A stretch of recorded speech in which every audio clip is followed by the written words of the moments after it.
Title: AITA for refusing to give my niece our dog's room? Verdict: everyone sucks. For the past month, my 24-year-old niece has been living with us. I'll call her Violet because her parents have always treated her like a little princess. She's a medical researcher. She studied medicine, but wasn't interested in the practical side, more the theoretical, and took a position near where we live. My sister convinced me to let her stay so she could save money. I was hesitant from the start because I've watched Violet be coddled and babied her entire life. We have a 4-bedroom house. 1 room for me and my husband, 1 for our son, 16, 1 for our daughter, 21, and 1 that's basically our 4-year-old Rottweiler, Freddie's room. I told my sister that Violet would have to sleep on the sofa in the living room. She said that was fine. But when they arrived, both my sister and Violet immediately started pushing for us to clear out the dog's room so Violet could sleep there.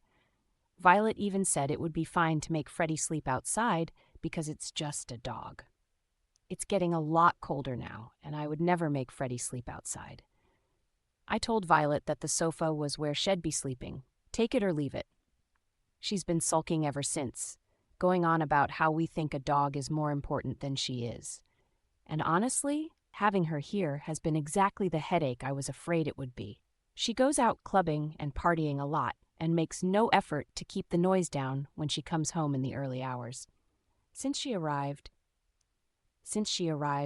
the living room smells strongly of weed, and that smell definitely wasn't there before.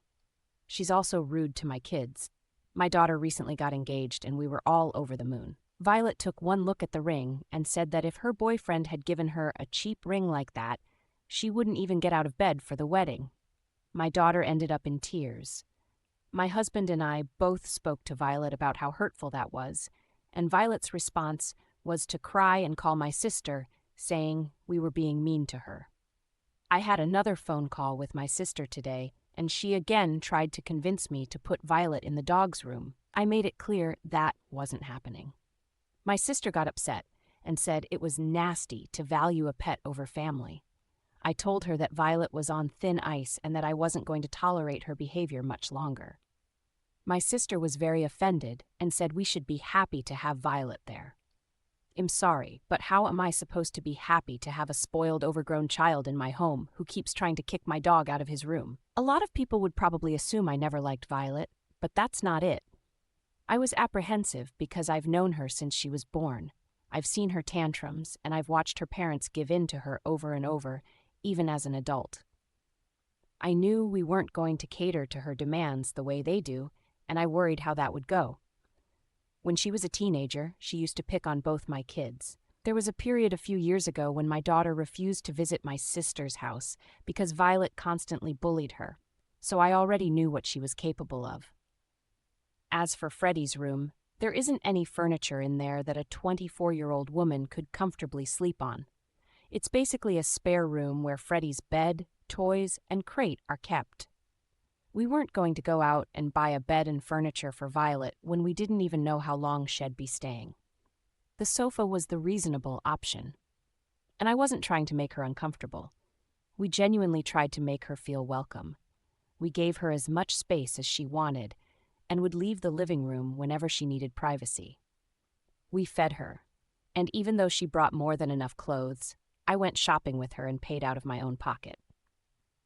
Within her first week here, though, Violet laughed in my daughter's face when my daughter told her she's a hairdresser, made that comment about Freddie needing to sleep outside, and actually shouted at my husband because he hadn't cooked dinner fast enough. So I don't think all of this can be pinned on me being cold or unwelcoming. Regarding the weed and clubbing, I have nothing against weed in principle. I smoked it a few times as a teenager, and so did my husband. I'm 99% sure both my kids have tried it at some point, but it's completely illegal where we live. If Violet were doing it away from the house, I wouldn't care. I wouldn't even be that bothered if she smoked outside. But the smell in the living room is so strong it's obvious she's smoking inside. As for the clubbing, I get that going out and having fun is normal at her age. The issue is that when she comes home at 3 or 4 in the morning, she stomps around the house in high heels on our wooden floors, waking everyone up. She doesn't even try to be quiet. For what it's worth, I didn't call her Violet here to be offensive or mocking. I'm just not using her real name, and the reality is her parents have always treated her like royalty, and she seems to enjoy that. So, Ada for refusing to give my niece our dog's room and insisting she sleep on the sofa instead.